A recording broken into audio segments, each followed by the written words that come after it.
Salut les bien-aimés, bienvenue à vous dans le ministère La Vie en Christ.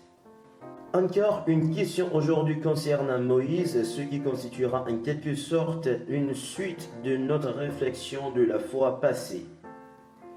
Voici donc la question.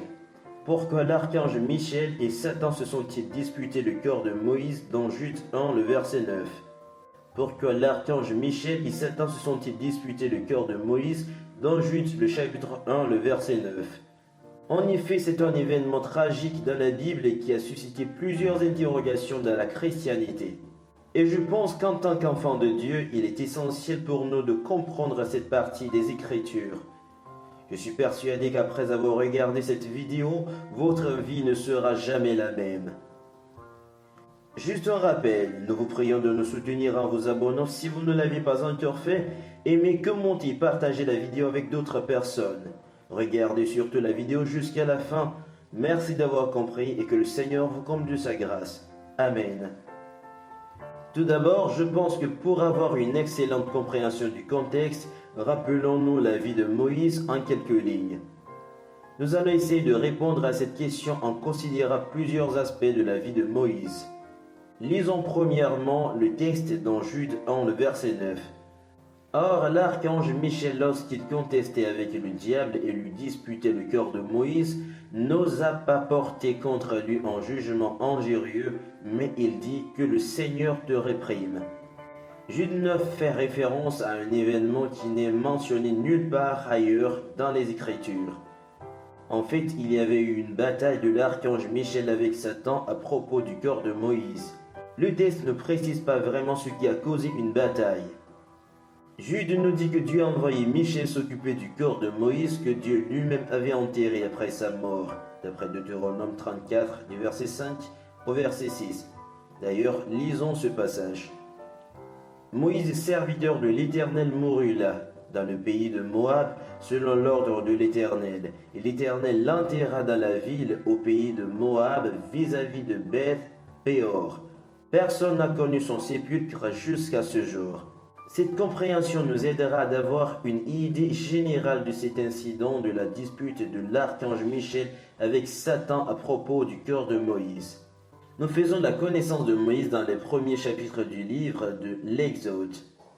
Au chapitre 1, nous apprenons qu'après que le patriarche Joseph ait sauvé sa famille de la grande famine et l'ait installé dans la région de Goshen en Égypte, les descendants d'Abraham ont vécu en paix pendant plusieurs générations jusqu'à ce qu'un nouveau pharaon qui n'avait pas connu Joseph, d'après Exode 1, le verset 8, prenne le pouvoir en Égypte et les réduise en esclavage pour ses projets de construction massive. Malgré cela, Dieu avait béni le peuple hébreu en lui donnant de s'accroître rapidement, si bien que les peuples égyptiens ont pris peur en voyant ce peuple de plus en plus nombreux dans leur pays. Par conséquent, le Pharaon a ordonné que tous les bébés mâles hébreux soient mis à mort à la naissance, d'après Exode 1, le verset 22. En Exode 2, la mère de Moïse a tenté de sauver la vie de son fils en le mettant dans un panier qu'elle déposa sur le Nil. Il fut trouvé par la fille du Pharaon qui adopta l'enfant et le leva au palais royal. Moïse, devenu adulte, s'est senti solidaire de son peuple. Ayant vu un Égyptien battre un esclave et hébreu, il est intervenu et a tué l'Égyptien. Un peu plus tard, quand il a tenté de séparer deux Hébreux qui se battaient, l'un d'eux l'a repris en le répondant sur un ton de sarcasme. « Est-ce pour me tuer que tu me parles, tout comme tu as tué l'Égyptien ?» Ce que nous pouvons retrouver dans Exode 2, le verset 14. Prenant conscience que son crime était connu de tous, Moïse s'est enfui au pays de Madian, où il est intervenu pour sauver les filles de Jéthro contre des bandits. Pour le remercier, Jéthro, connu aussi sous le nom de Réuel, lui a donné sa fille Séphora en mariage, d'après Exode 2 du verset 15 au verset 21. Moïse a vécu 40 ans environ à Madian. Le prochain incident important dans la vie de Moïse était l'épisode du buisson ardent, Exode 3 et 4, où il a rencontré Dieu, qui l'a appelé à devenir le sauveur de son peuple. Pour ajouter, rappelons-nous que nous avions aussi parlé d'un incident dans l'épisode précédent où Dieu lui-même a voulu le tuer, dans Exode 4 du verset 24 au verset 25. probablement à cause de la loi de la circoncision qu'il n'avait pas observée. La Bible nous dit, Séphora prit une pierre aiguë et coupa le prépuce de son fils et le jeta aux pieds de Moïse, en disant, tu es pour moi un époux de sang. Et l'Éternel le laissa. C'est alors qu'elle dit, époux de sang, à cause de la circoncision. Malgré ces excuses qui l'ont d'abord poussé à demander à Dieu d'envoyer quelqu'un d'autre, Moïse a finalement accepté de lui obéir. Dieu a promis d'envoyer son frère Aaron à ses côtés. La suite de l'histoire est connue. Moïse et Aaron sont allés trouver le Pharaon au nom de Dieu, pour lui demander de laisser partir le peuple d'Israël afin que ce dernier lui rende un culte. Le Pharaon s'y est obstinément opposé, si bien que Dieu a frappé l'Égypte de 10 plaies, dont la dernière fut la mort de tous les fils premiers-nés. Avant cette dernière plaie, Dieu avait ordonné Moïse d'instituer la fête de la Pâque, laquelle commémore le salut de Dieu qui a racheté son peuple de l'esclavage en Égypte. Après l'Exode, Moïse a dirigé le peuple jusqu'à la rive de la mer Rouge, où Dieu a fait un nouveau miracle pour les sauver, en séparant la mer afin qu'ils puissent la traverser, alors que l'armée égyptienne s'y est noyée. Exode 14. Moïse est parvenu avec le peuple jusqu'au pied du mont Sinaï, où Dieu leur a donné la loi et établi la nouvelle alliance entre lui et la toute jeune nation d'Israël. Exode le chapitre 19 au chapitre 24. Le reste du livre de l'Exode et l'ensemble du livre du Lévitique se situent pendant le séjour d'Israël au pied du mont Sinaï. Dieu a donné à Moïse des instructions détaillées pour la construction du tabernacle, une tente destinée au culte qui pouvait être montée et démontée afin d'être transportée facilement, ainsi que pour la fabrication des ustensiles destinés au culte, des vêtements sacerdotaux et de l'arche de l'alliance, le symbole de la présence de Dieu au milieu de son peuple, sur laquelle le souverain sacrificateur effectuera la cérémonie d'expiation annuelle. Le livre de Deutéronome contient plusieurs discours de Moïse en forme de sermons adressés au peuple qui leur rappellent la fidélité de Dieu et sa puissance pour les sauver. Il leur fait une deuxième lecture de la loi dans Deutéronome 5 et prépare la nouvelle génération d'Israël à recevoir la promesse de Dieu. Moïse lui-même n'a pas pu entrer dans la terre promise à cause de son péché à Mériba d'après Nombre 20 du verset 10 au verset 13. La fin du livre de Deutéronome raconte la mort de Moïse. Deutéronome 34. Avant de mourir, il a obtenu le droit d'escalader le mont Nebo afin de voir la terre promise. Mais la Bible dit que sa vue n'était pas affaiblie et il n'avait pas perdu sa vigueur. Deutéronome 34, le verset 7.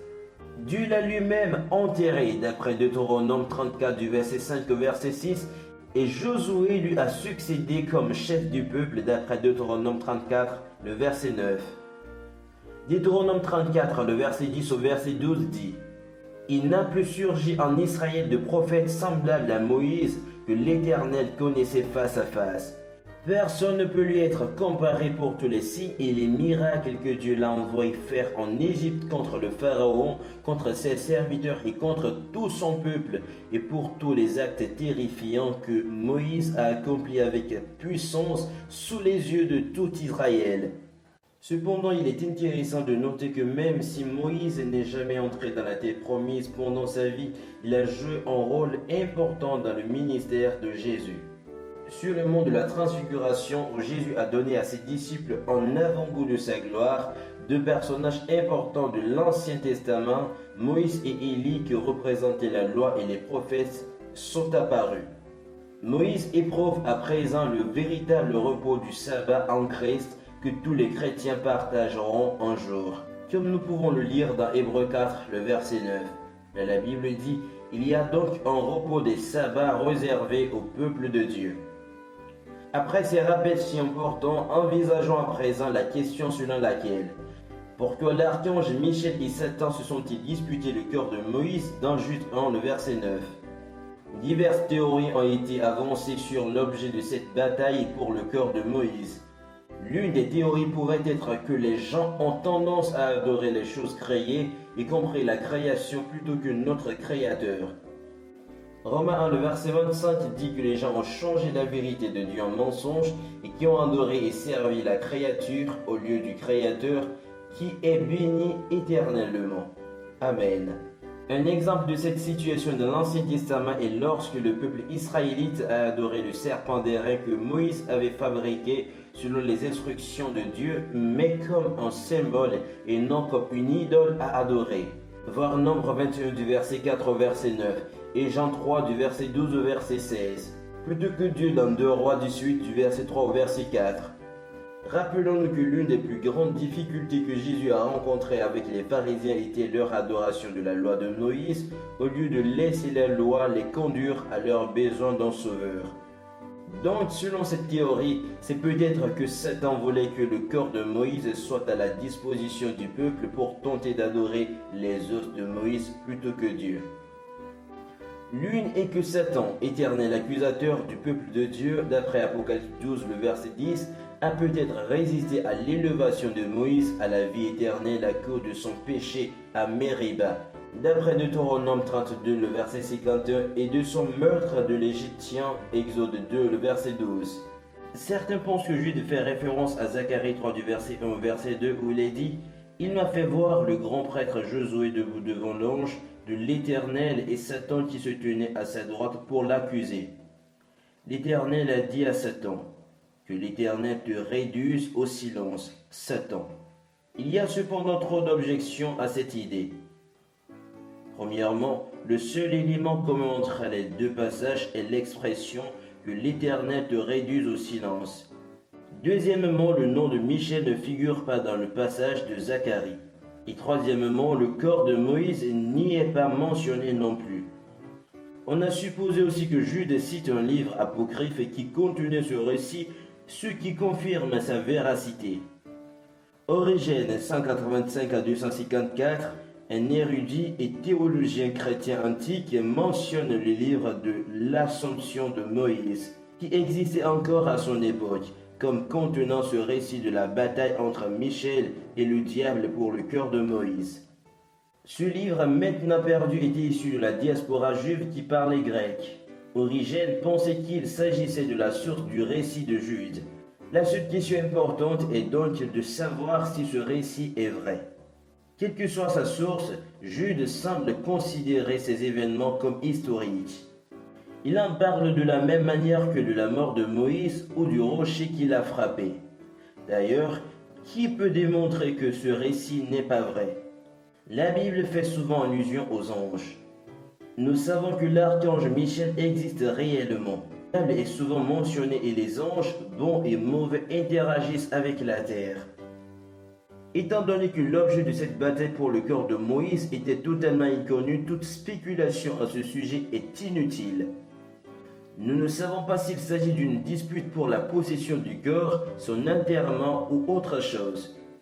Nous savons cependant deux choses. D'abord, les Écritures sont inhérentes, c'est-à-dire sans erreur. L'inhérence des Écritures est l'un des piliers de la foi chrétienne. En tant que chrétien, notre but est d'aborder les Écritures avec respect, le cœur en prière. Et quand nous trouvons quelque chose que nous ne comprenons pas, de prier plus, étudier plus, puis si nous ne comprenons toujours pas, de reconnaître humblement nos limites face à la parole parfaite de Dieu et faire recours à quelqu'un d'autre qui soit plus expérimenté dans le domaine et qui peut aider mieux. Jude 9 est l'illustration suprême de la manière dont les chrétiens doivent faire face à Satan et ses démons. La Bible nous dit « Soumettez-vous donc à Dieu, résistez au diable, et il fuira loin de vous. » Jacques 4, le verset 7.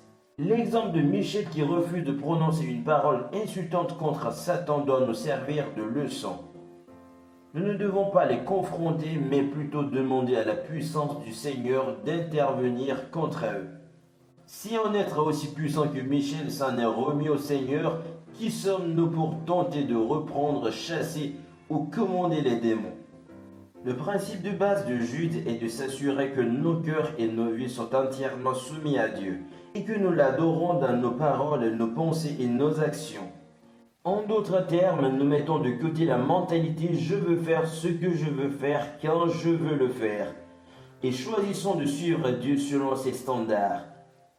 Pour vous bien-aimés, vous édifiant vous-même sur votre très sainte foi et priant par le Saint-Esprit, maintenez-vous dans l'amour de Dieu en attendant la miséricorde de notre Seigneur Jésus-Christ pour la vie éternelle. Jude 1 du verset 20 au verset 21. Voilà ce que j'ai appris de cet incident concernant la bataille entre Michel et Satan qui ont disputé à propos du cœur de Moïse dans Jude 1, le verset 9. Je crois que cela vous a énormément enrichi. Je vous prie de partager cette vidéo avec les autres. En appliquant ces leçons à notre propre vie, nous pouvons renforcer notre relation avec Dieu et continuer à grandir dans notre foi. Que Dieu vous bénisse d'avoir regardé la vidéo jusqu'à la fin. On se retrouve le mercredi prochain pour la suite. Pour toute inquiétude relative, veuillez contacter votre serviteur, le pasteur Kossi Gafa, au plus 228 90 44 43 34. À très bientôt et shalom à vous.